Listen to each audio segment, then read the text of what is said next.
வணக்கம். என் லைஃப்பில் இந்த மாதிரி ஒரு பெயின்ஃபுல்லான ஒரு சுச்சுவேஷனை நான் ஃபேஸ் பண்ணதே கிடையாது. மனசு முழுக்க வலி வலி மட்டும்தான். இந்த சுற்றுப்பயணத்தில் என்னென்ன மக்கள் பார்க்க வராங்க, அதுக்கு ஒரே ஒரு காரணம் தான், அவங்க என் மேலே வச்சிருக்கிற அன்பும் பாசம். அந்த அன்புக்கும் பாசத்துக்கும் நான் எப்பவும் கடமைப்பட்டிருக்கிறேன்.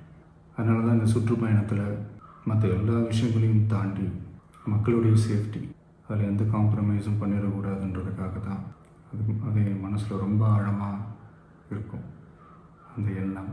அதனால தான் இந்த அரசியல் காரணங்கள் எல்லாத்தையும் தவிர்த்துட்டு ஒதுக்கி வச்சுட்டு மக்களுடைய சேஃப்டி மட்டும் மைண்டில் வச்சுக்கிட்டு அதுக்கான இடங்களை சூஸ் பண்ணுறது, அதுக்கான இடங்களை பார்த்து பர்மிஷன் கேட்குறது, போலீஸ் டிபார்ட்மெண்ட்டில் அதை ரிக்வெஸ்ட் பண்ணி கேட்போம்.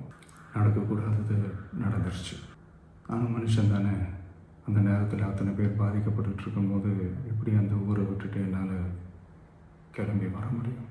நான் திரும்ப அங்கே போகணும்னு இருந்துச்சுன்னா அதை ஒரு காரணம் காட்டி அங்கே வேறு சில பதட்டமான சுச்சுவேஷன்ஸ், வேறு சில அசம்பாவிதங்கள் அந்த மாதிரி எதுவும் நடந்துடக்கூடாதுன்றதுக்காக தான் நான் அவாய்ட் பண்ணேன்.